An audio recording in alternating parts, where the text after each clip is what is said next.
What up, guys? What up, guys? What's up, everybody? Summer guy. Yeah, before going faster,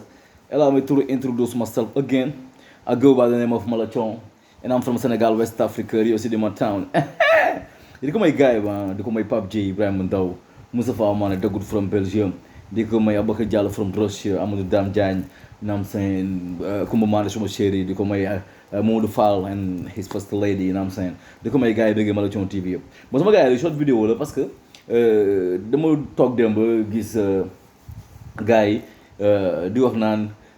Babacar Ngom, tu vois, day investir xaalisam mënoon na ko yóbbu feneen, tu vois, bu ñuy wax nañu waxee xel, tu vois, parce que tey jii ku mel ni Ousmane Bogoro ku may respecté trop, tu vois, mais tey moom d'accord maa Ousmane Bogoro parce que lu ma foofu noonu démb c'est des propos un peu déplacés parce que mi ngi wax naan ay Babacar Ngom lu mu def tey jii seen fil suñu bàyyi defuñu ko affaire yooyu noonu quoi, tu vois, mën nay grand bi démb vraiment il m'a un peu déçu quoi, tu vois, parce que man xalaatuma Ousmane Bogoro dina xalaatee yu terre à terre yooyu noonu quoi, dina doyal di ndax am parce que tey jii maanaam boo fi nekkee naan ay Babacar Ngom lu mu def suñu bàyyi defuñu ko affaire yooyu noonu seen fil kii day indi maanaam genre maanaam underestimate of yourself quoi, da ngay maanaam da ngay souffler sa bopp quoi, tu vois, te pour man maanaam tey jii nit ñi duñu leen juger si ay am-am, tu vois, duñu leen juger si ay am-am. tey jii mënoo jël bàyyi jàmbur yi nga leen di suufeel parce que lan Babacar Ngom mi ngi investir ay milliards rek yow nga ne ñooñu seen bàyyi ñoom duñu dara quoi affaire yi noonu quoi, tu vois, pour man boo def comparaison da ngay comparaison ñaar ñu tolloo quoi. tey jii fekkoon suñu bàyyi dañuy nekk ay milliardaires comme Babacar Ngom peut-être il aurait fait plus wala il aurait fait moins, tu vois. tey ji maanaam tey ji du ko aji nekkul milliardaire rek isin fil que bàyyi kii milliardaire rek bàyyam lu mu def moo gën a valeur sa bàyyi déedéet. tey ji su fekkoon suñu bàyyi dañoo ay milliards defuñu moom lu mu def investir ñu laa nga ne suñu bàyyi ñoo gën a doye dal quoi, tu vois, mais tey jii nga jël un milliardaire que tu compares un gars boo xam tey jii am na problème mu fay ndox ak courant nga ne kii moo ko gën non non non non non ngëneel mu ngi ci yàlla, ngëneel mu ngi ci yàlla. pour nga ni diw moo gën diw da ngeen di dee ba dem àllaaxira, da ngeen di dee ba dem àllaaxira yàlla ne diw moo gën diw. tey jii si vie bi nii pour ma gën pour ma gën Aliou Sall wala ma gën benn Sadio Mané wala ma gën benn Youssou Ndour day jafe parce que fii ngëneel gi fi ñu koy teg mooy lan. tey jii maanaam tey jii bu Youssou Ndour jotee koor jot mu may ay saako ci ay camion ceeb ah dem fële may fay ay moquette may fay ay baaful ah sonorisation dañuy cri jàkka ja man nga xam ne jàkka ja tey sama julli rek laa fa am dañ naan Youssou Ndour moo gën te amaana boo demee gënuma amaana boo demee sax moom muy def loolu noonu maanaam politique a tax mu koy def wala leneen moo ko lal amaana man su ma yoroon milliards yooyu noonu naa may jàkka ji te pourtant du ma bëgg sax ku ma gërëm foofu la ñuy xoolee ngën quoi. mais Ousmane Bogoro démb tu m'as déçu, tu m'as vraiment déçu di nga ay ne Babacar Ngom lu mu def suñu bàyyi defuñu ko mais parce que sa bàyyi amul loolu noonu peut-être que sa bàyyi bu amul loolu il aurait fait mieux donc la ñu bàyyi yooyu noonu bu leen doy dal seen bopp di xeeb seen bopp man yooyu j'aime pas jàpp ay nit naan kii moo liggéey ndey ak kii moo kii nii yooyu dañu ko war a bàyyi maanaam tey ji booy gënale nit da ngay gënale ñaar ñu tolloo koom-koom isant fil bu ñu jëful nag nga ni kii moo gën kii wala kii moo gën kii man fa laay d'accord mais kii am na def rek këla amul rek nga ne kii moo gën kii mel ni ñaari frère yu nekk ci kër isant fil kii am na liggéey kii amul liggéey kii di def nga ne kii moo gën a nekk jàmbaar wala kii moo gën a baax déedéet bu fekkoon ñoom ñaar lañu am kii di def defuñu nga ne kii moo gën mais kii am na kii amul nit doo may sa bopp. Babacar Ngom bu muy déparé ak ay xam nga tablette bu sama génn ko xam ne milliard di nga nekk milliardaire bay néewal doole ay paysans di ko gëm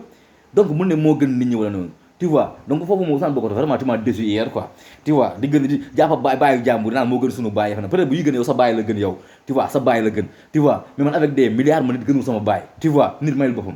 waaw xool ko sa bopp rek yow te tu n'es pas milliardaire yaa ngi liggéey amoo milliard ñeneen ak ñeneen yàlla mooy maye, tu vois. léegi beneen may ñëwaate ñu ne Babacar Ngom, tu vois, ñu ne Babacar Ngom lu mu yor fi la ko investir day jàppale jeunes yi affaire noonu mais ça c'est une question bidon, ça c'est une foutaise. yow am nga xaalis da ngay investir si dëkk bi rek il s'invite après lu la neex nga def da ngay jël ay suufu jàmbur da ngay néewal nit ñi doole mais investissement boobu est-ce que da ko def gratuitement mais boo tegee sa entreprise da nga teg entreprise bi rek teg say tonneau say installation noonu bàyyi kenn du fa liggéey mais mayoon nit ñi donnaa la boo tegee entreprise da nga ko teg pour ñi ñëw liggéey bu ñu liggéey da nga leen di fay sa raxoo sénégalais nañu bàyyi tey ji maanaam ay lu mu am fi la ko investir mën na investir feneen investir ko gratuitement dañ ko investir pour seen am yokku Youssou Ndour bu tey tegee TFM wala RFM c'est pour amamam yokku pour mu am ay kii def l'observateur léegi loolu dafa tax mu jàppee ñi liggéey observateur wala TFM jàppee leen jàmm wala dafa tax tey ji bu gisee benn terrain da koy jël parce que investir na ah xaalis bu mu ci am est-ce que day fekk benn orphelinat mu jox ko xaalis bu mu ci am est-ce que day fekk tey ji ñu amul kër mu tabaxal leen kon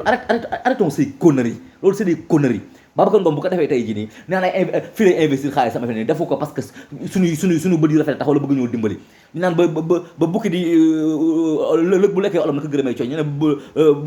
coy ba muy dem dimbali bukki taxul dimbali dafa bëggoon lekk moo tax donc arrêtons ça na joxe suufu jàmbur yi waa nenkale na leen jox seen suuf amul ay investisseur la wala par dafa ko gratuitement KFCM yi bu doxee wala kii moom moo siy jënd ay Bugatti wala moo si ay doom ñoo siy bëggee waa Ngomen ñoo siy bëgg ñu naan rien à foutre mais lii ñëpp bokk bu ko laalee wala muy néewal doole waa Sénégal dañ ciy wax dara tu vois il peut 5 milliards il peut se les mettre où il veut ça nous empêche pas de vivre ñun yaakaar ñu Babacar Ngom pour dund yaakaar ñu beneen milliardaire pour dund suñu ñàkk lañu yaakaar pour dund mais le contribuable sénégalais ku ko laal la ngay léser loo xam tey ñi ko moom domaine national parce que yoon ngay ay milliards dañuy jóg ne basta arrête moom muñ ñu tu as des milliards dafa tax nga moom nit ñi wala teg nga sa usine wala usine boobu c'est gratuit c'est pour nos yeux doux wala pour dimbali ñu mais dimbaliwul sénégalais yi pour yokk koom-koomam moo tax muy teg ay xaalis pour yokk koom-koomam moo tax muy jéem a sàcc 75 hectares yi pour business am dox dafa ko pour Sénégal dox tabaxoo ci pont defu ci hôpital may ñu machine dialyse may ñu dara kon nga naan noonu lu mu yor fii da ko investir ay jeunes employés yi Sénégalais mais l'Occident les Français qui viennent là ñëw jël Auchan bi ngeen di kaas na dégagé amul ay Sénégalais yu fay job loolu may laaj ndax Auchan amul ay Sénégalais yu fay job mais c'est la question que je me pose ah boo jógee naan nii péage bi Sénégalais yu jobuñu ci ak yeneen Petro-Tim tey yi ñoon def ci affaire de formation